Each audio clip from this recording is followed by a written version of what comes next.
안녕하십니까. 하나투자증권 한사입니다. 오늘은 이제 197화부터 199화까지의 질문을 좀 모아서 답변을 드리려고 하는데, 제가 이름을 가끔 봤던 분이네요. 에어조단23님의 질문입니다.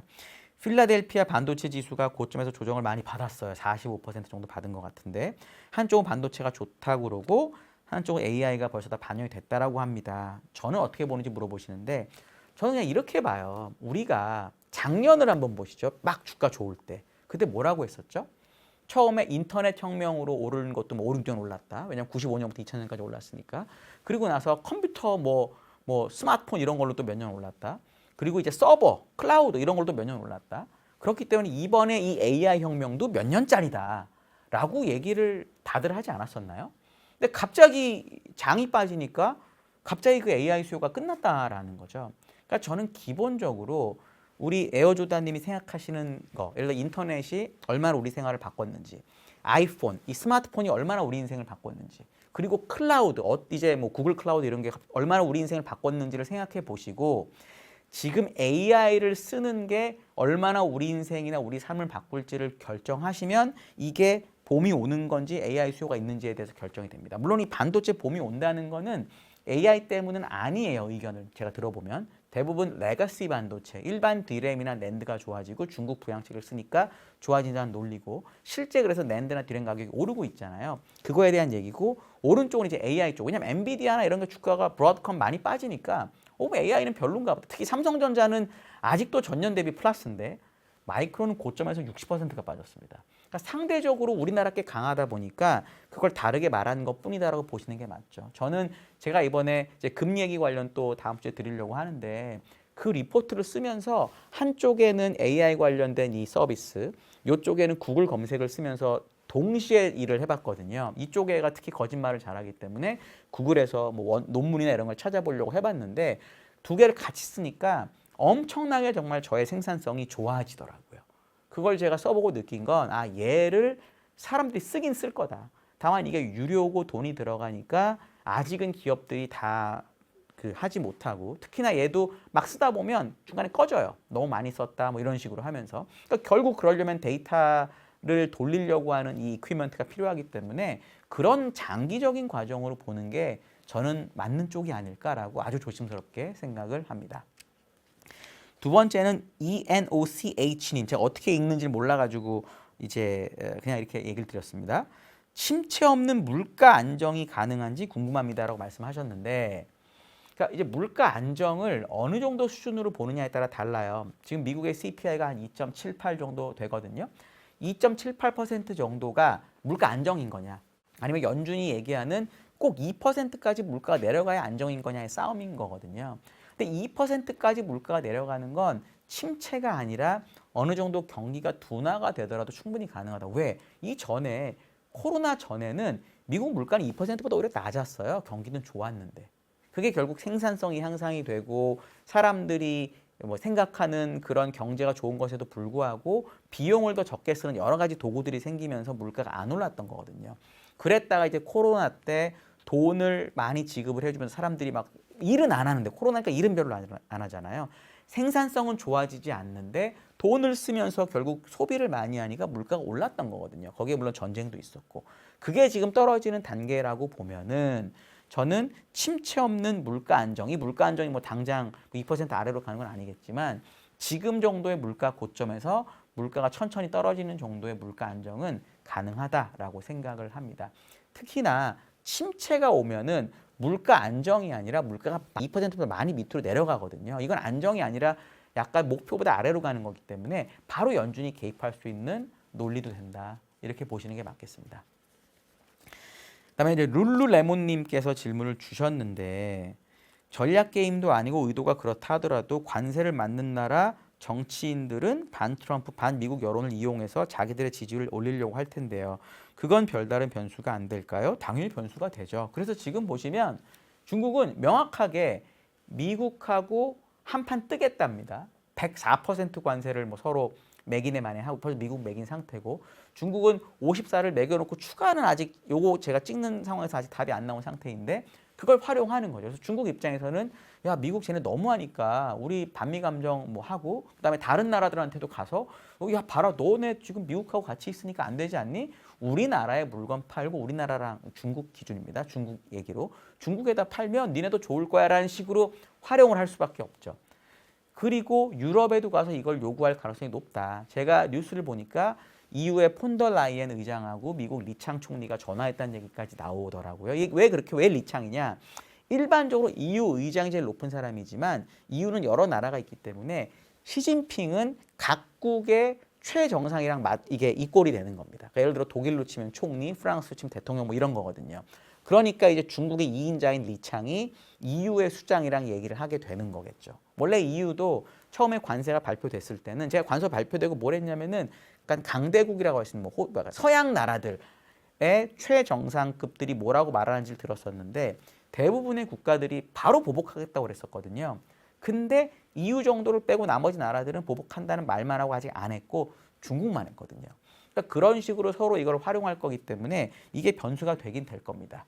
근데 결국은 아직은 다른 나라들의 힘이 미국에 미치지 못하고 아무리 미국이 미워도 유럽, 중국, 뭐 다른 나라가 한편 먹고 이럴 가능성도 전 극히 적다고 보니까 큰 변수는 아니다라고 저는 생각을 하고 있습니다.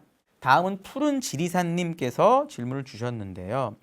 지금과 같이 변동성이 극심한 장세에서는 성장주와 가치주의 포트폴리오를 어떻게 구성하는 것이 장기 투자자에게 적합할까요? 라고 말씀을 주셨습니다.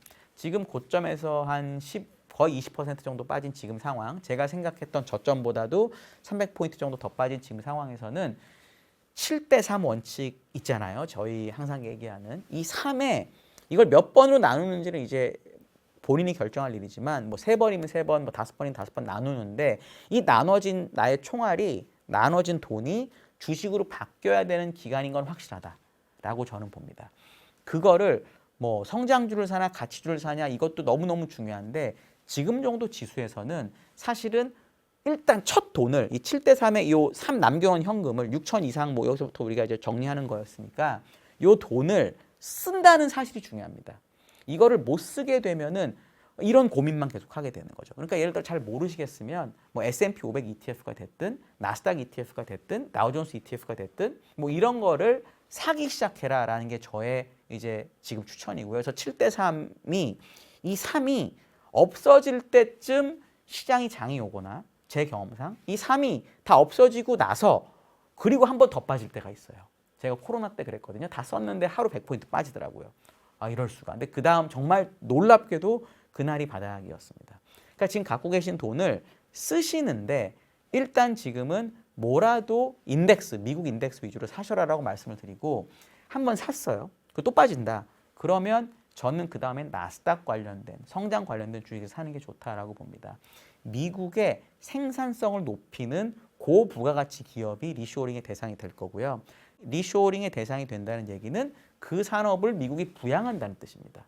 그렇게 되면 장기적으로 봤을 때 그런 산업에서 성장률이 더 많이 나올 수밖에 없고 성장률이 높은 기업이 업종이 주가가 좋을 수밖에 없다라고 저는 봅니다.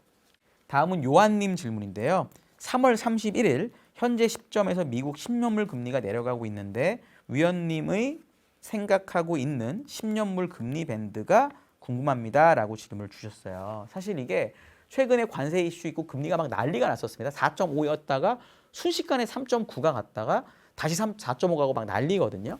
근데 저는 그냥 이렇게 생각합니다. 이걸 금리를 맞출 방법은 사실 없다. 환율이 제일 어렵고 맞추기가 그 다음이 금리예요. 주식 상대적으로 쉽다라는 건데 현재 미국의 기준금리가 4.5%입니다. 그럼 원래 저희가 배운 거 있잖아요.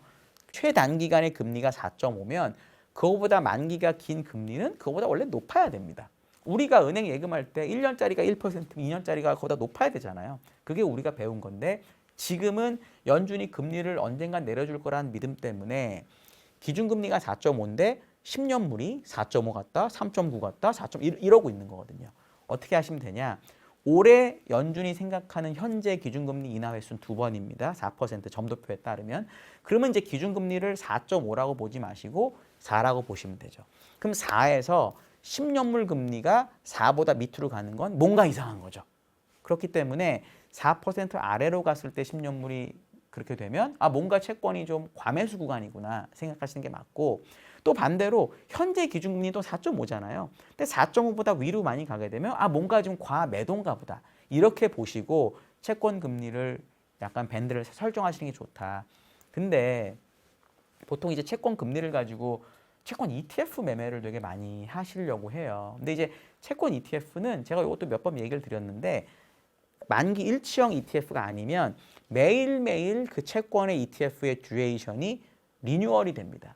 그렇기 때문에 내가 만약에 4% 금리에서 ETF를 샀는데 제가 팔기 전까지 4% 금리가 안 오잖아요.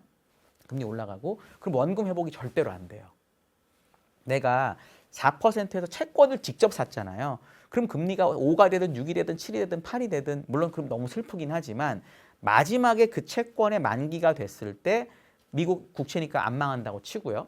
결국 원금하고 이자는 건지거든요. 무조건. 이거는 금리가 얼마가 되는 상관없습니다. 근데 ETF는 매번 듀레이션을 갱신하기 때문에 아무리 오래 기다려도 내가 원하는 금리가 오지 않으면 원금은 절대로 잡을 수가 없어요. 그렇기 때문에 채권 ETF를 너무 매매 목적으로 쓰지 마시고 정말 금리가 많이 올랐기 때문에 이 정도에서는 장기적으로 금리가 떨어질 거야라고 생각하는 정도에서만 채권 ETF를 쓰셨으면 좋겠다. 그게 아니라면 알채권 위주로 하셔라라고 제가 말씀을 몇 번 드렸습니다. 그다음에 키킹님께서 이제 질문을 주셨는데 M7이 과거 조정장만큼 빠졌죠. 그리고 좀 더 빠졌습니다. 최근에 죄송합니다. 근데 과거 조정장보다 상승폭이 더 크기 때문에 좀 더 빠질 가능성은 없을까요? 라고 물어보시고 조정 후에 상승할 때도 M7이 먼저 상승할 거냐 물어보셨는데요. 예, 맞습니다. 제가 요 전 시간 오늘도 얘기를 했지만 미국이 육성하려는 산업, 부가가치를 높이는 산업은 결국 M7에 관련된 산업이고 특히나 그중에 자동차 회사도 있고 테슬라, 반도체 회사도 있고 스마트폰 회사도 있고 여러 가지가 있잖아요. 이런 것들은 미국이 결국은 유지할 수밖에 없는 산업이라고 보는 거겠죠. 그러면 조정이 나타나고 이미 나타났죠. 다음에 반등할 때는 이런 쪽으로 결국은 부양책이나 자금이 들어갈 수밖에 없기 때문에 얘네들이 상대적으로 더 빨리 올라갈 가능성이 있다라고 저는 보고 있습니다. 그리고 말씀하시는 것처럼 과거보다 많이 올랐는지까지는 제가 모르겠지만 분명히 많이 올랐기 때문에 이번에 하락장에서도 M7, 반도체 이런 애들이 훨씬 더 많이 빠졌다. 나스닥보다도 많이 빠지고 S&P보다도 많이 빠졌다. 그러면 낙폭 과대면 오를 때도 많이 오른다. 이렇게 볼 수도 있기 때문에 저는 만약 이번 조정장 하락장이 언젠가 제 예상대로 제발 4월, 6월 달에 끝났으면 좋겠는데 저는 4월, 6월 달에 끝나고 7월 이후에 반등을 하게 되면 이때는 성장주 M7 이런 거 위주로 더 많이 오를 거다라고 저는 생각을 합니다. 그 다음 질문은 DANRN님께서 주셨는데 관세가 블러핑이 아니고 실제로 실행될 경우 실행됐습니다. 예, 블러핑은 아니었고요. 실제가 됐고 경제가 나빠지면 연준의 금리 인하 같은 완화 정책으로 해결할 수 있다고 저는 얘기를 했습니다. 맞습니다. 동의하시는데 대신에 이 미국의 금리 인하가 엔화 강세랑 맞물려 가지고 엔캐리 트레이드 청산 같은 이슈가 나타나면 어떡할까요? 라고 물어보셨어요. 그러니까 이게 지금 유튜브나 이런 데 너무나 많이 나오고 있는데 이 말이 맞을 수 있습니다. 제 말이 뭐 항상 맞는 게 아니고 저도 반 맞고 반 틀리고 벌써 5,300 하단 틀렸는데 그런 거거든요. 저는 여전히 작년 8월 달에 급락, 우리나라 230포인트 빠지고 엔이 뭐 니케이가 10몇 % 빠진 날, 나스닥이 선물 6%인가 5% 빠지고 양봉 크게 난 날, 그 원인을 절대로 엔캐리 트레이드 청산 때문이라고 보지 않습니다. 왜냐? 엔캐리 트레이드 청산이라는 거 기사 잘 찾아보시면 다 뭐라고 하냐면 첫째, 엔캐리 트레이드 물량이 얼마인지 모른다고 얘기를 해요. 그러면 그날 주가 빠진 게 엔캐리드 청산 때문이라고 하면 그리고 엔화 강세였던 적이 한두 번 더 있었거든요. 그 다음에 왜 안 나왔냐는 거죠. 엔캐리 트레이드 규모가 엄청나게 크거든요. 근데 설마 그날 하루에 이게 다 해결됐을까요? 아니죠. 엄청나게 많이 남아있을 거예요. 근데 엔화가 그때만큼 강세였던 적이 계속 나타나고 있는데 엔캐리 트레이드 청산 나타난다는 얘기는 없습니다. 지금 일본 니케이 많이 빠지고 있는데 이거 엔캐리 트레이드 청산이라고 말하는 사람 없어요. 관세 때문이라고 말을 하는 거죠. 핑계라는 겁니다. 논리적으로 어떻게 되느냐? 엔캐리 트레이드라는 거는 일본 금리가 낮으니까 일본에서 돈을 빌려서 이걸 뭔가 다른 나라의 자산으로 바꾼 다음에 통화로 바꾼 다음에 다른 나라 자산을 산다는 겁니다. 그러니까 논리적으로는 엔캐리 트레이드 청산이라는 얘기는 다른 나라 돈으로 돼 있는 자산을 팔고요. 얘를 다시 엔화로 바꿔서 일본으로 갖고 온다는 거죠. 이 과정에서 일본 자산, 일본 주식을 파는 게 하나라도 있나요? 없죠. 없습니다. 그냥 말하는 거죠. 그럼 왜 이게 이런 일이 벌어졌느냐? 지난 시간 얘기 드린 것처럼 일본은 엔화가 약세일 때 주가가 올라요. 그러니까 예를 들어 제가 만약에 일본 주식을 많이 사놓은 사람이라고 치죠. 일본 주식을 많이 사놨다는 얘기는 엔화 약세에 베팅을 한 거일 수도 있지만 나는 주식만 먹고 싶은 사람도 있잖아요. 그럼 엔화 주식을 샀기 때문에 주식 포지션만 남기려면 어떻게 해야 되냐면 이쪽 엔화에 대한 포지션을 지워야 돼요. 그러니까 엔화를 상대적으로 그 숏을 쳐놔야 이게 딱 균형이 맞겠죠. 근데 엔화를 숏을 쳤는데 엔화가 막 강세가 된 거잖아요, 지금. 그럼 어떡하죠? 여기서 막 손실이 나고 있잖아요. 그러면 이 포지션을 정리해야 됩니다. 그럼 엔화 숏 쳐서 엔화에서 손실 나는 부분을 막으려고 엔화 숏을 리커버리를 하는 순간 나는 원래 주식이랑 엔화가 한 쌍으로 갖고 있었는데 이쪽이 지워지면 여기 어떻게 해야 되죠? 일본 주식을 얘도 팔아야 됩니다. 그래야 헤지펀드들이 가지고 있는 넷 포지션이 없어지거든요. 그렇기 때문에 저는 그날 8월 5일인가에 일본 주식이 우리나라보다 많이 빠졌다고 보는 거죠. 엔트레이드 트레이드 청산이 아니라 엔화 약세를 숏을 쳐놓고 미국 주식을 샀던 애들이 엔화가 그때 갑자기 강세가 갔거든요. 이 갑자기 갔던 강세를 못 견딘 헤지펀드들이 엔화를 숏 커버를 하면서 일본 주식도 같이 지웠다. 이렇게 보시는 게 훨씬 합리적입니다. 그렇기 때문에 그 이후에 엔화 강세가 계속 나타나고 있음에도 불구하고 엔캐리 트레이드 청산이라는 이유로 어떤 일이 벌어지고 있지 않은 거죠. 왜? 그날 그런 트레이딩 페어가 다 정리됐기 때문에. 저는 그렇게 이해하시는 게 훨씬 더 진실에 가깝다라고 보고 있습니다. 그리고 이제 세인오 님께서도 질문을 주셨는데 미국 주식이 왜 이렇게 급락하는지 잘 이해가 안 된다. 개인 투자자들도 투매를 하고 있지만 미국의 기관 투자자들이 대규모 매도를 하고 있는 것으로 보입니다. 이러한 조정을 넘어서는 급락 현상이 나타나고 있는 무엇일까요? 예. 저는 지금 5천이면 20% 정도가 빠진 거예요. 예를 들어 연준도 마찬가지였던 것 같은데 얘기하는 걸 들어보면 대략 10% 정도의 관세일 거다. 그러니까 그 정도 관세라면 어느 정도 사람들이 관세가 발표되는 거를 불확실성의 해소로 보고 주식을 살 거라고 봤는데 트럼프가 매긴 관세가 그거보다 훨씬 높잖아요. 특히나 주요 무역국들하고는. 그러니까 그 10%보다 높았던 관세에 대한 부분이 추가로 더 빠진 거라는 거죠. 그러니까 저는 이제 5,300을 주장했었다가 최근에 이제 한 4,000 후반이면 바닥이라고 저는 생각을 하고 있는데 그 격차만큼이 결국은 관세가 예상보다 많이 나왔기 때문에 빠진 거다라고 저는 이제 해석을 하는 겁니다. 그럼 반대로 말하면 이제는 관세 얼마인지도 알고요. 그다음에 관세 매기는 것도 확정이 됐고 매기고 있습니다. 그럼 여기서 트럼프가 갑자기 이 관세를 더 늘리거나 하지 않으면 새로운 뉴스가 아닌 거죠. 주식시장은 새로운 뉴스가 아니면 항상 전보다 약하게 반응합니다. 우리 코로나 때로 돌아가 보시죠. 너무 옛날이니까 빼고 5년 전에 코로나 때도 처음에 미국이 유럽으로 가는 비행기를 막고 유럽에서 오는 비행기를 막겠다고 할 때 10몇 %가 빠집니다. 그리고 이제 계속 미국에 있는 코로나가 확진이 되면서 쭉쭉쭉 빠지는데 그 다음에 사람들이 코로나가 잡힌 줄 알았는데 세컨 웨이브예요 뭐 이런 것들이 있었잖아요. 이럴 때는 그때보다는 주식이 덜 빠지거든요. 왜냐하면 코로나라는 걸 이미 한번 주식이 반영을 했기 때문에. 관세도 마찬가지인데 지금 고점 대비 20% 정도가 빠진 현 상황에서 원래 제가 봤던 15%, 16%보다 4%, 5%더 빠진 거는 관세가 예상보다 더 많이 붙었기 때문이고 그럼 관세가 여기서 추가로 뭐가 되지 않으면 중국 빼고요. 중국 둘이 싸우고 있으니까 그러면 이제 어느 정도 가격 조정을 찾는 단계다. 이렇게 보시는 게 저는 합리적일 것 같습니다. 그 다음은 이제 소님께서 질문을 주셨는데 영래폭, 여갈피 정확하십니다. 여갈피 잔고가 바닥난 현 시점에서 공교롭게 관세 정책이 트리거 포인트가 됐다. 금융시장을 경색했다는 의견에 대해서는 어떻게 생각하는지 궁금합니다. 예, 맞습니다. 저는 여전히 6,100 얼마에서 5,300까지 빠질 때 이 여갈피가 별로 없고 TJ가 별로 없어서 유동성이 되게 부족한 타이밍이었어요. 예, 그래서 저희가 3월까지 그렇게 봤던 건데 그 부족한 타이밍에 관세까지 맞물리면서 약간의 경색을 심화시켰다라는 의견에 동의합니다. 그렇기 때문에 계속 제가 연준을 찾는 이유가 결국은 미국은 기축통화국이기 때문에 결정만 하면 돼요. 우리나라 같은 경우는 결정을 해도 외환보유고가 부족하면 할 수가 없거든요. 원하는 그 정도 기축통화가 아니니까. 근데 미국은 그 어떤 조건도 없이 그냥 파월이 결정하고 연준 위원들이 결정하고 하면 끝나는 겁니다. 그러면 지금 얘기하신 이런 경색이 없어지겠죠.